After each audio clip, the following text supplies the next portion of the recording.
everyone, welcome to Wednesday on Rose and Carter Do the JRB. It's show day, and it was my pick this week. I've chosen the American Wrestling Federation from mid-90s, purely based on the fact that I've got a DVD of it, and I watched a bit of it on YouTube, not before I chose it. So, not long before I chose it. So, and it's something I enjoyed, and it was a little bit different to any other show. Had you seen any of it before, Bully? Never heard of it, which was like really strange considering everyone they've got on. But yeah, I hadn't come across that name before. So the first time I ever saw it was it was on a documentary type thing, one of those WWF versus WCW fucking debate kind of. It was like some sort of fucking round table discussion. I think Russo and fucking Ed Ferrara or something were on it. But the footage that they showed was like, it was only kind of there in the background, sort of grainy fucking, during the speeches. And I thought, look at these people in it. And I didn't recognise the ring because I'm a fucking super fan. I would have known if it was a WWF ring or a WCW ring or whatever. And the matches that were on were really fucking odd combinations. And I thought, this is like a super independent show that's got some fucking money or something that I've never seen before. And then sort of just totally blanked it. And then I bought the box set DVD, 4-disc box set thing, probably about 10 years ago.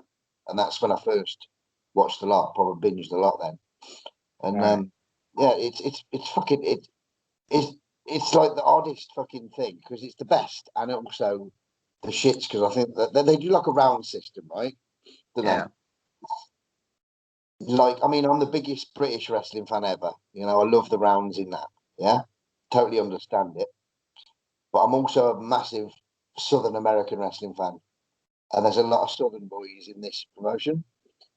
And for me, it's just the wrong fusion. You're either one or the other. Do you know what I mean? This is, and it just confuses me. I found it. I think as well is I think a big part of the reason why rounds was so good and popular in Britain is because of the style as well, because of the British style wrestling. So when you take a totally different style, like the American or whatever, it just doesn't seem right to me. It doesn't. It just feels odd. I think falls, 2 out of 3 falls would have been a lot better in that situation. But to actually have the round, I don't know. It can work with certain matches and that. Like we'll talk about on the show that I watched. There was 1 or 2 bits of it that I thought it kind of made sense with the rounds and it kind of added to the story. But still, I would have just not done with them. But I don't know why do you think that was? Why did they just to be different? I really don't know. To me, it was like watching 2 different sports mixed together. It was like having football with a fucking tennis net across the middle of it. It's like 2 totally different sports mixed together, and it just didn't gel so well as it should have. So what I found out about them, 94 to 96, only a couple of years they ran, run by Paul Alpherstein from Chicago, who was the on-air president kind of thing as well.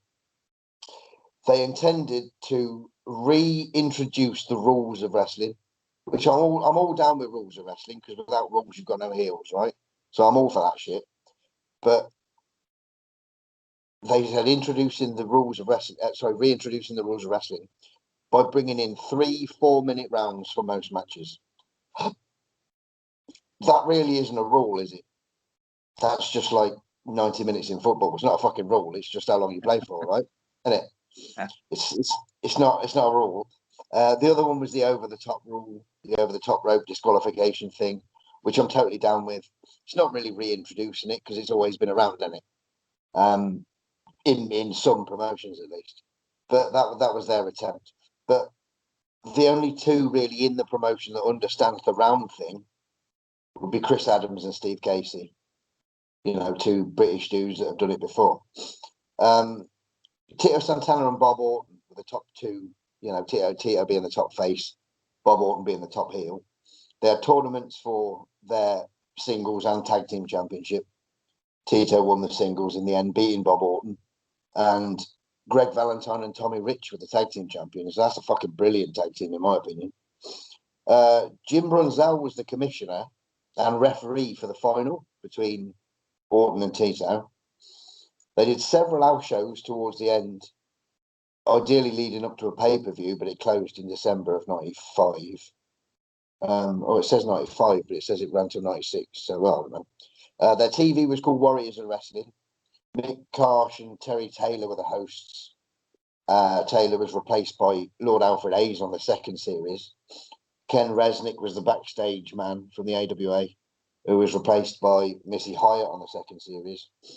The DVD came out in 2005 of the first series, which is the one I've got. And there's bits and bobs of the second series on YouTube, but only sort of 3 or 4 episodes. Yeah, it's just the rules are really fucking confusing. I mean, it's not even like it's British rules or European rules. They're 1-4 matches, 3 4-minute rounds. I mean, traditionally on TV during the later days, it was 6 3-minute rounds, 3 4-minute rounds. But they're also in the tag matches, the rounds, which they never had over here. It was just 2 out of 3 falls. And these matches are 1-4. So it's just a fusion of fucking all sorts of shit going on. Because they've got, like, you know, traditional American wrestling with traditional American wrestlers. It's called the American Wrestling Federation, but it's not fucking American wrestling. It's just very fucking, it's just too much fusion going on. It's fucking, it's like one of these Ponzi chefs that mixes too much shit about and it just fucks it up. You know, fish and chips are good, curry's good, don't mix them together. You know, you don't want to fucking, you don't want a biryani fucking fish and chips. Fucking bullshit. Saying that, I do have curry sauce on my fish and chips. I like curry sauce on it, you know, but a sprinkling of curry sauce is all right, isn't it? But you wouldn't put fucking battered cod in a balti, would you? Any old road up. What episode did you watch? March. I've put March the 27th, but so would that be what, 95? I'm 90. I thought so. Did it have an episode number? Bear with me 2 seconds. I'll tell you actually, because I'll have it here. Right. Give me a sec. Just checking now. I think it did, you know. It go to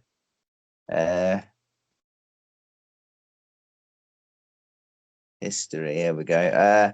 Yeah, 95.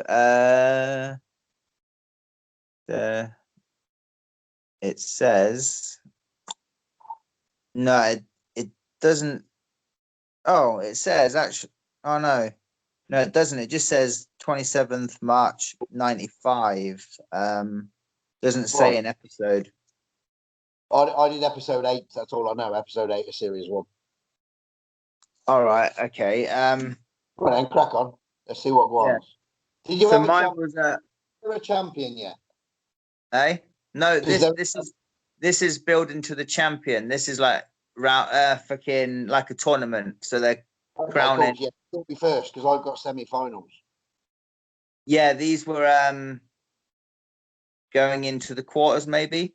Right. Okay then. Yeah. So you'll be first, won't you? Bosh. Yeah. So right. So we start with Superfly versus Mr. Hughes. Superfly being a masked man rather than a Jimmy Snooker. Well, it wasn't a masked man or Jimmy Snooker. It looked like the match wasn't very long at all, but it looked like fucking Samu or even fucking he was a Samoan. And he looked like one of the head shrinkers, but I couldn't quite make him out. So I could be wrong, but he was certainly. I think it was Samu and that Tonga kid dude, the head shrinkers that were on it. You know, the Samoan SWAT team. They were on the promotion. Okay. But I don't think that, you know, I think they were just Samu and the Tonga kid or whatever. So. All right. Anyway, yeah. So, fucking, this match was over before it fucking started. Like, it didn't. So basically, Hughes jumps him straight at the start. Boom. and Superfly's got a brace on his knee, so he literally goes for the knee straight away, literally stomping the knee, fucking heat by him. He goes to the only fucking bit of the match that Superfly has is this point here where Mr. Hughes gives him some, he's like battering him, he gives him some headbutts, and the fucking Samoas ain't selling them. So he just fucking gives him some headbutts of his own. He fights back a little bit, Superfly, gives him a few strikes, but then gets cut off straight away. Hughes hits the ropes, give him a massive fucking boot. Boom! 1, 2, 3. Literally, that was it. I was expecting a fucking... It must have been 30 seconds, less than a minute, this match.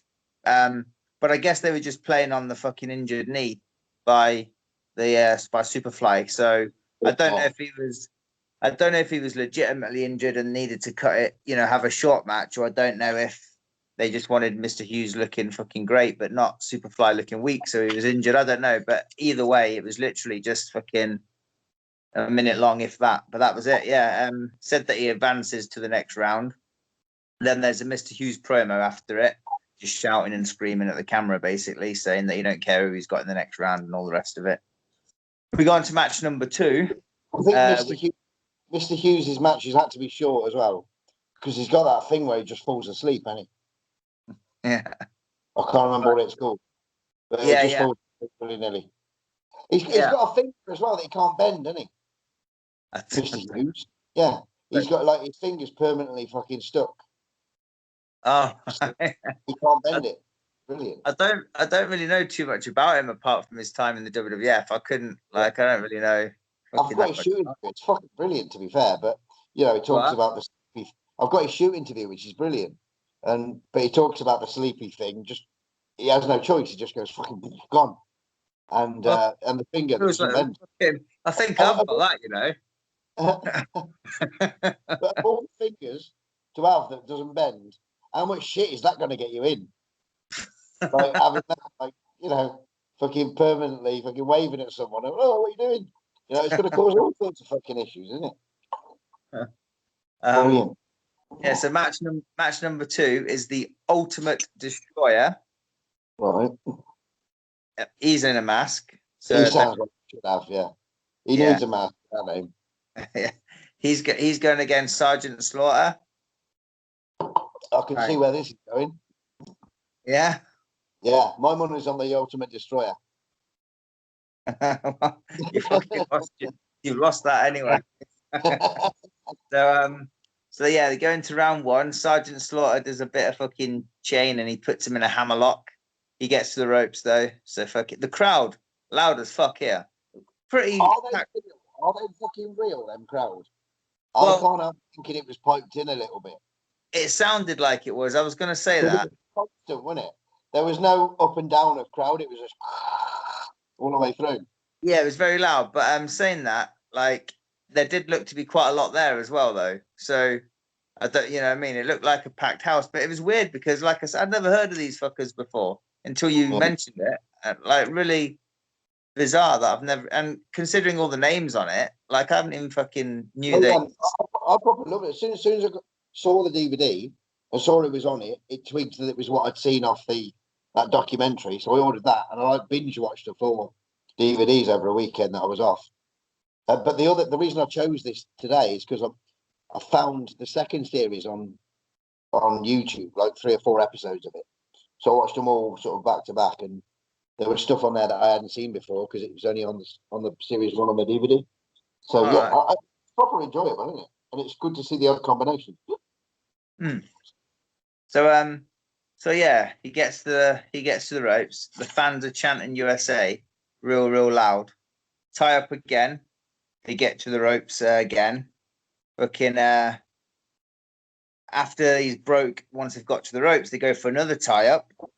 Again, they get to the ropes. This time Destroyer throws a punch, but fucking Sergeant Slaughter ducks it, backdrops him over the top, but they decided it wasn't a fucking deliberate throw. He was just avoiding an attack, so it wasn't a DQ.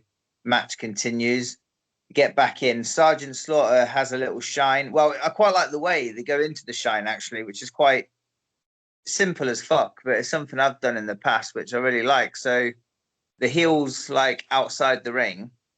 He runs in the ring, like he slides in, runs at like the face, which is Slaughter, and Slaughter just sleeps, and then they go into like a run spot there, like, you know what I mean, straight from outside, which is quite neat. So he just slides in. Yeah, he slides in. Slaughter sleeps, gives him a hip toss and stuff, gives him a body slam, etc. and whatnot, and then Destroyer powders again. He comes back in. They tie up again. Sergeant takes over, whips him into the corner, runs into a big elbow, boom, and then so Slaughter's down now. Then the Destroyer goes to the top. Oh no, the second. He goes to the second rope, goes for a big splash. Sergeant Slaughter moves.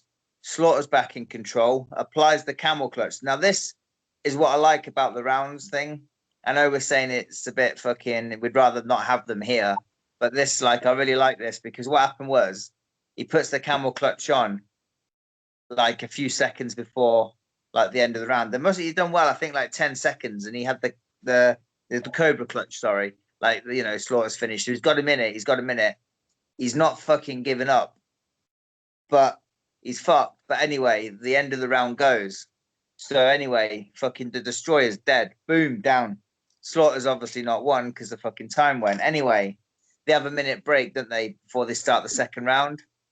Start the second round, but Destroyer's fucked, selling the neck on the floor, and he doesn't make it for like the 10 count. You know what I mean? So the ref's counting because the match has started, which I think is a pretty good way to use the rules, you know, to use them rounds. I think it went I think that was quite a, you know, a good kind of, if you're going to use the rounds, then that's a fucking good way to use them. So yeah, Slaughter wins because he doesn't answer the 10 count, which I thought was quite good, to be fair.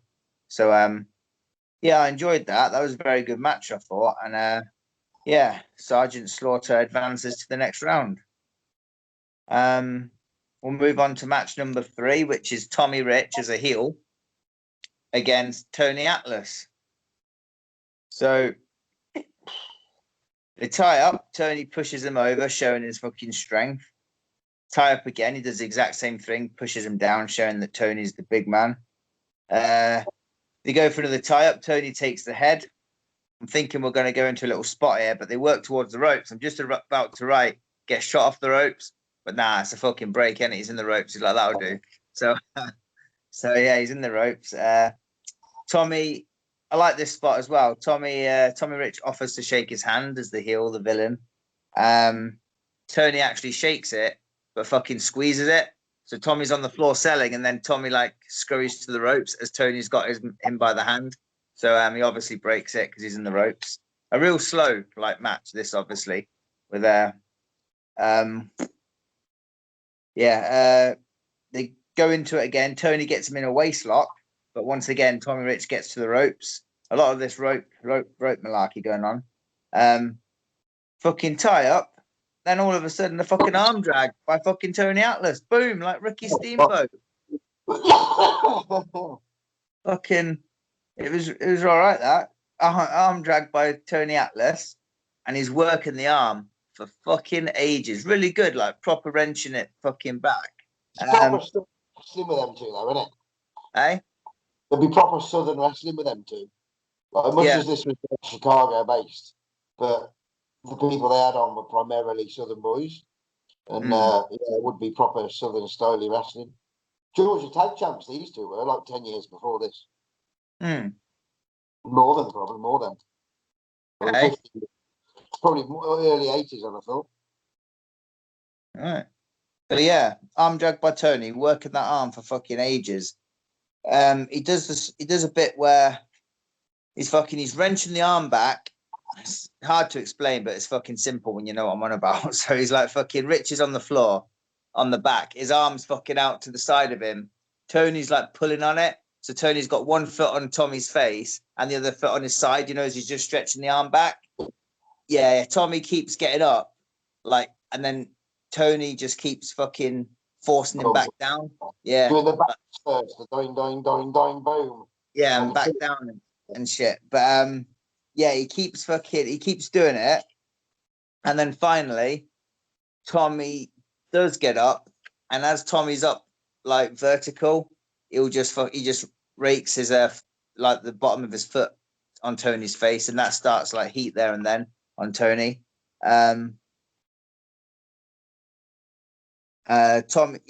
Tommy's in control now for a little while after that, but then the end of the fucking round goes, so back to their corners and stuff. They go into round 2. Tommy attacks him. The finish of this is quite funny actually. But so Tommy attacks him at the start of the second round, gives him some heat there, and then boom, Tony fights back out the corner. Tony fucking hits a. Never seen this fucker before in my life. I don't even know what it's meant to be. But fucking Tony's on the second rope. He gives him some headbutts, like as they're like stationary on the mat, like standing up, boom, boom. Then Tony goes to the second rope, jumps off, and I'm thinking, I don't know what he's gonna do here, but he literally like hits a headbutt, but like as Tommy's standing, you know what I mean? So it's like a fucking, and I don't know if it was meant to be a headbutt, but the commentator said, "Oh, a headbutt from the second rope." I still don't know if it was a headbutt, but I'm gonna go with that because that's what they fucking said it was. So yeah, it looked kind of like a forearm clothesline headbutt all in one. So I don't know, but anyway, it was some sort of fucking attack from the second rope. So Nailz in there. Then the finish comes pretty close to this point. So after that, I think Tommy Rich rolls to the outside. Now Tommy Rich has got Rico Suave with him as his manager. So now the finish was like on paper, it sounds great and it looked okay. But now, so they do the Warrior, right? They do the Rude and Warrior finish as he's doing the suplex over the top. So fucking Atlas gives him the suplex over the top.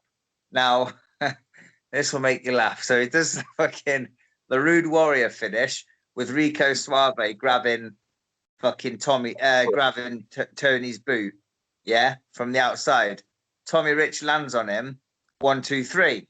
Now all that was good, but the only thing that I can be aware of is that Rico Suave didn't grab his foot at all. He was nowhere near his fucking. He was like, he wasn't totally on like the viewing of the camera that I'm looking at, but I can kind of see him like kind of stood there. There's no fucking arm or anything reaching in. I think he was just admiring the fucking match and totally forgot his cue to grab his fucking ankle. That's what it looked like to me. But the funny thing is, the commentators said they actually said that he grabbed his ankle and stuff, and then they went to a replay, and the replay showed no fucking ankle grabbing at all. So so I think he probably missed that bit. But like you can't really tell by our camera angle looking at it, but I'm 99% sure there was no fucking nothing there to like, it wasn't. So I just think he fucking forgot or something. But yeah, that was it was a fucking, I thought it was a good match. Like I really enjoyed the match, to be fair. But yeah, it was just funny that I think he missed his cue, to be fair. But there we go. Then we go to a Greg Valentine promo. And then he's talking, and then Rico Suave and Tommy Rich come and join him in that, and they do a bit of a 3-man promo type thing. Right, then we go into match number 4, which is Nailz versus Koko B Ware. Now I'm thinking as well, like Nailz is called Nailz, and I thought that would have been a WWF like thing. Yeah, because didn't WCW get in shit because they called him the Prisoner just because he looked the same? But was the AWF that far off the map at this point that it wasn't a concern? Yeah, maybe. I just thought it was it was weird. And also, I was going to say, I fucking love music. You are? They used Coco's music as well. Oh, did they? I can't remember. Yeah, but on the couple that I've seen before. All right. But yeah, Nailz, I was going to say, like, I love the Nailz gimmick. I just think it, like, I don't know if he was hard to deal with and not extremely, like, the most talented guy, but I think he had a great look, like his fucking menacing look, and like the gimmick and everything, I thought was fucking money. I guess I heard that he was just not the best fucking guy to do business with, or I don't know. Mr. Magnificent or something. Looked fucking top bollocks, you know, tan and ripped to shit and fucking long blonde hair and looked amazing. And then Vince covers him over, which is fucking such a waste of that, isn't it? But it is what it is, isn't it? It's a great gimmick. Yeah, you're right. It's a great gimmick. Yeah, I love it. And like obviously when he was in WWF, the whole boss man thing was the ideal fucking pairing, weren't it? But but anyway, yeah. So what do you do with him after he's done the boss man thing now? I don't know. Like that's a fucking. Hey. He's at a loose end then, isn't he? He's had the only feud possible he can, because there's no one else that had been through that situation or could have been close to it. Random, isn't it? Yeah. Yeah, so basically this was I actually thought this was great, believe it or not. It was very short. So what happens is Nailz fucking jumps him right at the start, goes straight into heat right off the fucking bat, boom.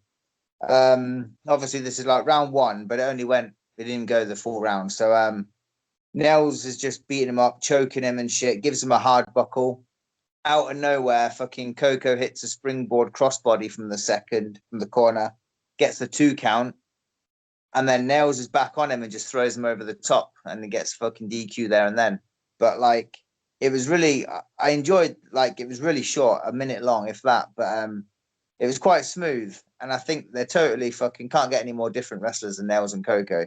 And it was just, I enjoyed it myself. I've even put here, I fucking love Koko. I know you do as well. Like, probably so underappreciated, I think, like, from a lot of people. He was so good. Often forgotten, I think. Yeah, I think so as well. Great. There was a good fucking bit after this match actually. So what happened is fucking he batters him after the bell. So like Nailz has been DQ'd. Fucking Nailz is battering Koko. Then fucking Tony Atlas runs down to like save the day. And I swear to God, like, Koko's fucked up. Tony Atlas is in the ring. Him and Nailz are like facing off, literally fucking a foot from each other. And like the fucking visual of them, because they both look like Tony's fucking huge and looked quite legitimately pissed off. Nailz is obviously a menacing fucking character. And it looked like the crowd were fucking so into it. And I don't know if they were going anywhere after that with these two, but like just that fucking scene there would have been enough. That visual was enough money to carry it on, wasn't it? Yeah, and I think that would have brought people back. Just that fucking bit there would have wanted, if they were going to build to something, that was ideal. I thought it made a lot of sense, and it was a good, yeah. Anyway, then we go into a Tito Santana promo where he gets attacked by Sheik Adnan and Hercules. Hercules has got Tito in the last match, which is coming up next. So they beat the fuck out of Tito there and then leave him. Then they go into the match not long after. So Tito's coming down selling because he's obviously just had his head kicked in. They go into the match, tie up, Herc pushes him off into the corner. And again, Hercules showing his power. Herc takes the head, works it for a while. Shot off, Tito sleeps. Herc blocks the hip toss. And then as he's blocked the hip toss, he goes for that short clothesline, like from that position. But Tito ducks it, hits the ropes, comes back with a flying forearm. This is all pretty early on. Boom. Fucking, yeah. Oh, no, sorry, hang on, wait there. Oh, no, the forearm comes just after that. So what happens is Tito ducks the line, hits the ropes, cross-body, then gets a 2 count. Gives him a couple of slams, actually, like a little shine. Then Hercules powders. Herc comes back in. Yeah, the fucking forearms, I'm getting a bit carried away here. The forearm comes a little bit later. So Herc takes over when he comes back in, whips Tito off. Herc goes down. Tito rolls him up for a small package for the 2 count. Herc begging off, pulls Tito into the corner for the cut-off, gives him a little heat. Tito goes for the sunset flip at one point as a little comeback. Herc fucking punches him, you know, on the head as he's trying to pull him over. Boom, knocks him back down. And then Hercules hits a power bomb, but that's just before the fucking bell. So that's you know, that's the end of the first round. Yeah. The forearm bit comes in the second round. I don't know where the fuck I got that from. Getting a bit excited. So yeah, we're going to the second round now. Hercules all over him because Tito's fucking had the power bomb. He's fucked. Tito does fight back. Hercules hits him with a knee to the gut. Hercules goes for a body slam. Tito slides down his back. Tito hits the ropes, comes back with a forearm now. Boom, that's the forearm. Goes for the pin. Sheik puts his fucking Herc's foot on the ropes to prevent the 3 count. Now, fucking Hercules, Tito's grabbing the Sheik, who's obviously on the apron. He pulls him up on the apron, goes for a punch. Sheik fucking ducks, grabs Tito. Tito moves as fucking Hercules is running. Nails Sheik off. Fucking Tito turns round, runs at Herc, who throws a line. Tito ducks the line, hits the ropes, comes back, hits another forearm, boom. And that's the 3 count there. 1, 2, 3. That was fucking brilliant, that match. Sounds like a winner, that, to me, yeah. Hercules and Tito, you can't go wrong there, can you? Fuck me. There ain't many better than that. As a pairing, anyway. You know what I mean?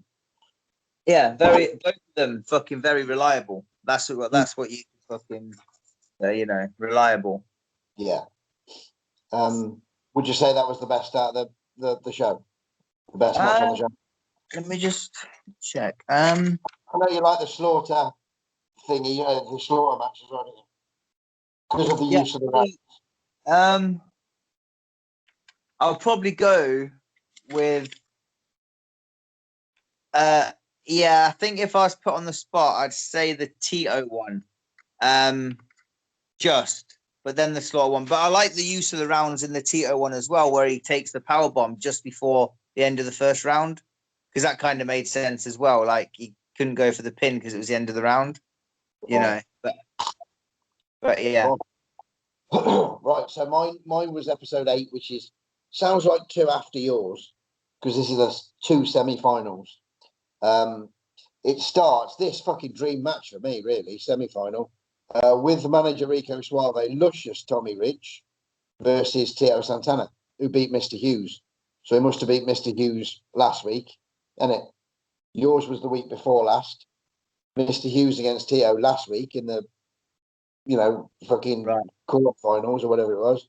And this is the semi-finals. They advertise this as a 6-round match. It's normally 3 rounds, but now it's in the semi-finals. It's 6 rounds, right? So round 1, lots of exchanges. Tommy Rich goes to the ropes a lot. Terry Taylor does a Ric Flair impression on the commentary, which is fucking bang on. Like, you'd actually legit think Ric Flair was there. And then the other commentator's like, Terry, you've just come back. You've missed a big fellow, a guy with a big nose and blonde hair. Like, it's fucking brilliant. Tommy Rich with the head into a wrist lock from Tito, again to the ropes. Lots of hair, Paul claims, Tommy Rich styly. Excuse me. Jesse Hernandez is the referee, who is literally on every fucking promotion you could ever imagine seeing as a referee. Him and the ring announcer, Bill Anderson, who's on this as well. Them two are fucking everywhere.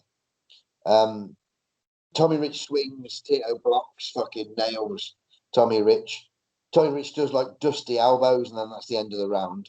They bring stools in for this fucker, which I don't remember on other ones, but there's dudes with stools and they sit in the corners. Oh, they were on ours as well, on mine as well. Yeah. Right. And then there's a woman coming around with a card, like. Yeah. Round 2, Tommy Rich offers the handshake. Tito's fucking fuck this, take the head. They're plugging house shows here, so they're obviously doing good business. Tommy Rich gets hip tossed and arm dragged. Tommy Rich gets hip tossed and then arm dragged and then goes to the rope scared again. Tommy Rich powders at that point. Back in and just Tito unloads. It's primarily Tito till the end of this round. Round 3, Rich clocks Tito and the heat's on now. This round 3 is primarily the heat round, like. What I did notice at the end of round 2, though, but I didn't at the end of round 1, you know, when you go back to your corners, they went back to totally different corners for round 2. It was like, oh, I'll have this one because it's closest. Yeah, primarily Tito on top of Tommy Rich's arm for round 3. Tommy Rich on top for the primary, you know, most of round 3, and then Tito gets a bit back towards the end where he does a bit more stuff on the arm. The commentators are saying, oh, Tito's working the arm because Tommy Rich's finishes the DDT and he needs the arm to do it. So, you know, telling a good story, aren't they? During the break of round 3, they do a promo with Chris Adams, who's wrestling Bob Orton in the semi-finals later on, like. Round 4, Tommy Rich gets the heat early on, you know, still fucking plugging away at Tito. Tommy Rich goes up, Tito flares him off. There's a sleeper by Tito to Tommy Rich. Rico Suave up on the apron. Tito Santana goes to pin a prone Tommy Rich after the sleeper, but he just gets the 2, sees Rico. Rico gives Tommy Rich something. Nails Tito with it, like a chain or some sort of long thing around the wrist.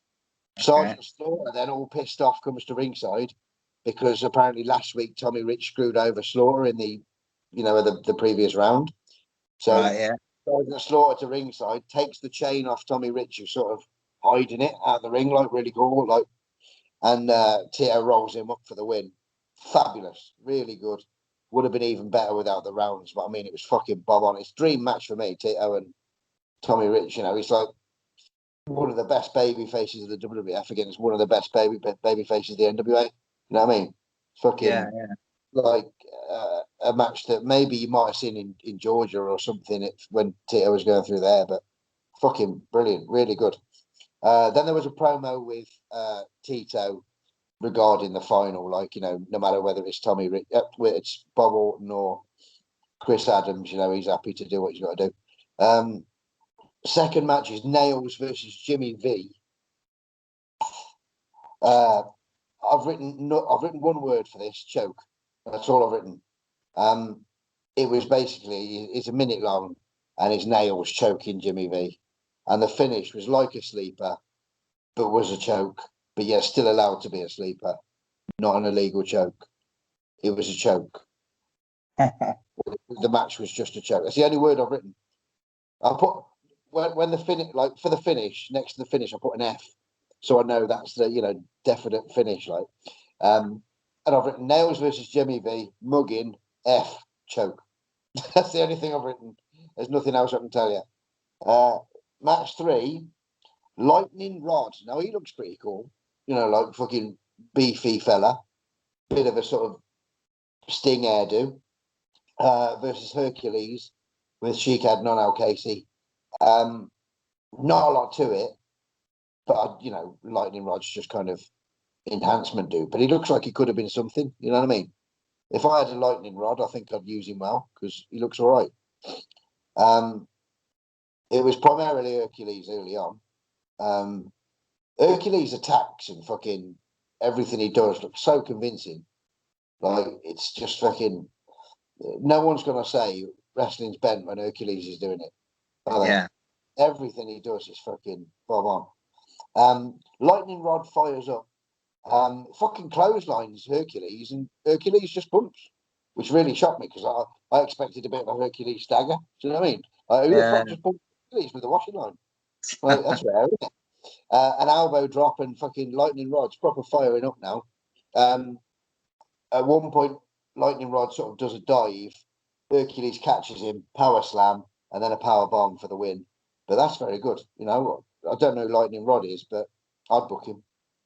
Then it's time for the final, the main event, as it were, with Sir Oliver Humperdinck, Bob Orton Jr., who beat Johnny Gunn in the last round, who's, you know, Salvatore Sincere, Tom Brandy, versus Chris Adams, who I can only imagine would have beat who? Mr. Hughes? Going by who else was in the... No, I don't know. Anyway, now here's the funny thing. The other semi-final was a 6-rounder, wasn't it? You know, they plugged it. It was another 3 rounds for the semi-final. This is only 3. It goes 3 rounds, but they also say very important final round once we get to the 3rd round. So anyhow,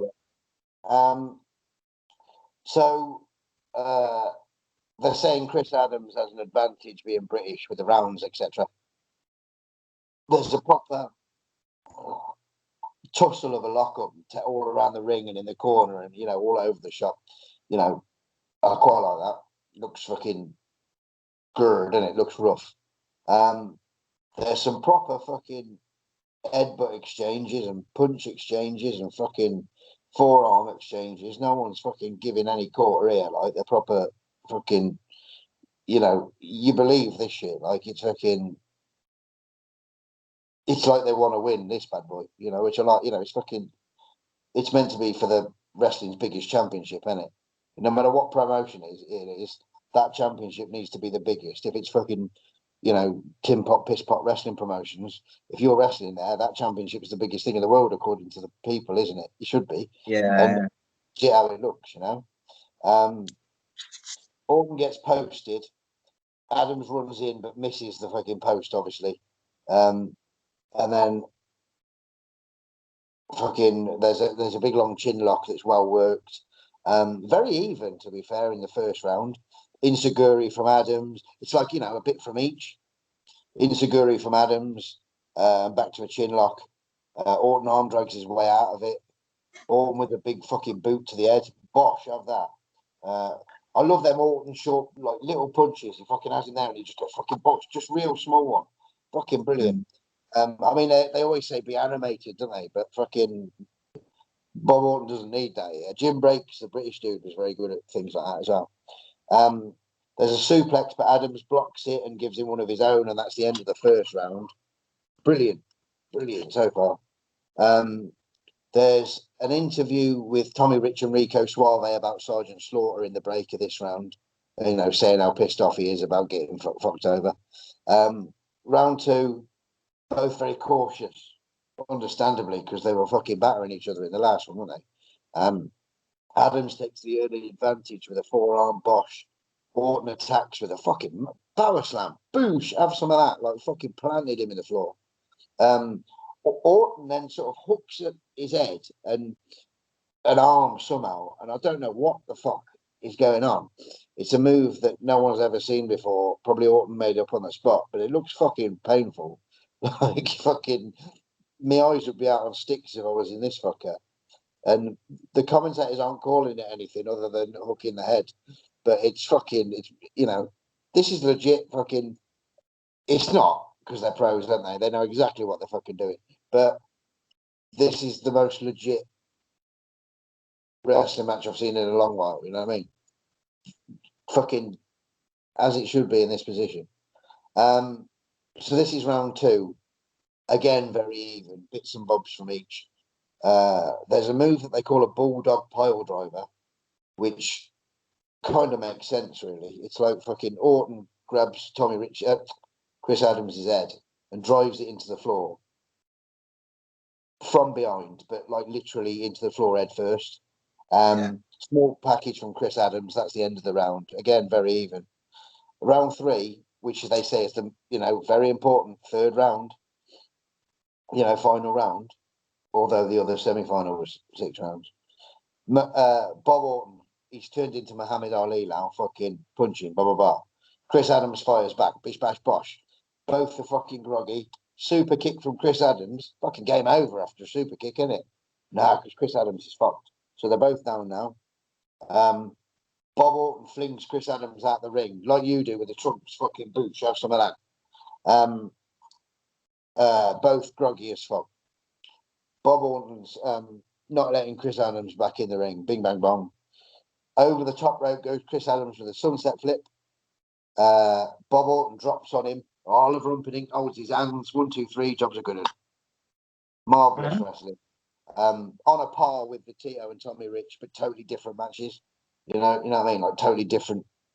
You know, I like one for its, elegance and grace, and this one for its fucking roughness. And there's a promo with Humperdinck and Bob Orton. Next week's a 12-round match final with Bob Orton and Tommy Rich. Fuck it, I keep saying Tommy Rich. Bob Orton and Tito Santana. That's the final coming next week. That we know Tito wins, and Jim Brunzell was the referee. I think for me, it would have been the perfect show without the rounds. Didn't need them. Didn't need them at all. Yeah, well, I've put on mine at the end. The rounds is not for me, but I think the show that I watched, I think it was very well written. It was like you had a bit of everything in it. Like you had a couple of really short matches, you had the longer ones and stuff, and you had like different finishes in the rounds as well to use the rounds. So I think the show itself was well done. Like this, the first match was wrestling.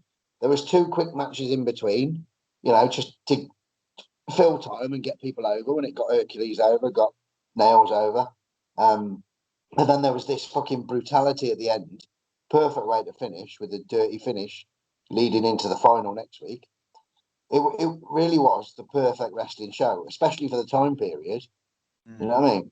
Yeah. And 94 to 96 was kind of down business-wise, wasn't it? Yeah. So it's a fucking big step to have such a big show at that point. Would have been pretty cool, I wonder why they didn't last then. You reckon it was just money or something? Because they had some big... It's always money, isn't it? Because they had like big names on, and like we've said it before as well, like when you're a new company and start, then I'm sure like having a show with 3 or 4 fucking top names on is fine, and have a lot but they literally had a lot of fucking names on that weren't even that far. They weren't even that far out from being fucking big stars. What, 95? Well, in fucking 91, Slaughter was like the biggest heel in the fucking world, weren't he? So Koko was on Raw in 93, wasn't he? Yeah. So it's not like it was fucking 10, 15 years after. They, a lot of them were not far from, They filmed all these TVs, but did they get to TV? How well did they do? What kind of distribution did they have? Because this is worldwide television quality. This, isn't it? The production's good, the fucking setup's good. But like the XWF that Jimmy Hart was involved in, I think they filmed a load and couldn't quite get them out there. They thought someone will pick them up, and nobody did. And they just end up with a load of tapes that they paid for and no way of making any revenue on it. But good show. Just didn't need the rounds. No, yeah, I agree. Say a fucking perfect show without the rounds for TV, and the people they had on it, I'd quite happily watch that any day of the week. I'd quite happily watch it with the rounds, but rather it without. Yeah. Friday, your pick of the Bushwhackers. Yeah. Monday's my pick of Rip Rogers. Yeah. Wednesday's Territory Day. Where are we going? Well, wait till I tell you about this one. I don't know. I don't know if I call about these right, so I'll explain what's happened. I think I was on my map, and then I checked on Google to see if the fucking map wasn't lying to me, So I fucking. So anyway, this company apparently started in the 60s, right? But there was another company in the 70s of the same name that was ran by like the Vachons, right? But then this company was also running, because when I Googled it earlier, the company that I've chosen, it would appear they were running at the same time as the Vachons. I could be wrong. But anyway, fast forward to 2001, apparently they restarted, but it does say not to be confused with the company that ran in the 70s with the same name. So the company is Olympic Grand Prix Wrestling, from Halifax, in Canada. Is it Atlantic or Olympic? Oh, it might be in Atlantic. What did I say? Olympic? Yeah. No, sorry, I meant Atlantic. Atlantic Grand Prix Wrestling, 1977 to 91. But So, it was founded by Emile Dupree. Right. So if we're 77 to 91, we're safe, right? Yeah. You like Canada, didn't you? Yeah, well, we're running out of companies, and I wanted to fucking go with a promotion that I thought it would be good to do Canada that was nothing to do with like the Rougeos or the Hearts. To go somewhere, just to check the difference of it. But it says here that it was owned by Emile Dupree, and it says it has recently finished the 2013 tour or something. But it does say it has no connection with Paul Vachon's Grand Prix Wrestling promotion of Montreal in the 1970s. So my geography is not the greatest, but I'm guessing Montreal is not in the same area then. I wouldn't know, but I know Canada's a fucking beast of a country, isn't it? Yeah, because next door's going to be 5,000 miles away. You are? Next door's going to be 500 miles away, isn't it? We moan about driving fucking hour down the road, don't we? But Canada, they do 18 hours for fucking toast. I was looking at the map, and it's got fucking, I think, Calgary and that is maybe over the left, but it's like the whole of North America, and it goes from one end to the other. So you've got fucking Calgary here. My geography's shit, but Calgary here. Then you've got fucking Montreal and everything. Then you've got Halifax, which is like Nova Scotia or something. Yeah. But yeah. So as long as it's not the Vachons one, then we're all good. Right, boss. I have seen bits, and there's some on compilation tapes, and I think I might have a DVD of their TV somewhere, but there's definitely some on the YouTube I've seen. Yeah, I've checked the YouTube, and there is some of under that name. So yeah. Boom. Right. Yeah, something different, like it. I like it different. Could be shit, but I'm a fan of different. No, who knows? Shit. We've seen some shit. Let's be fair. And I don't think you'll ever beat the shit that we watched. Yeah, sweet. Bushwhackers, Rip Rogers, and Atlantic Grand Prix. That's the fucker. I think Rip Rogers has been here, Speaking of Rip Rogers, I think Rip Rogers has done some for these. Speaking of Rip, yeah, I'm sure he had. Oh, well, fucking, we'll soon find out. Yeah. Bushwhackers Friday. See you then.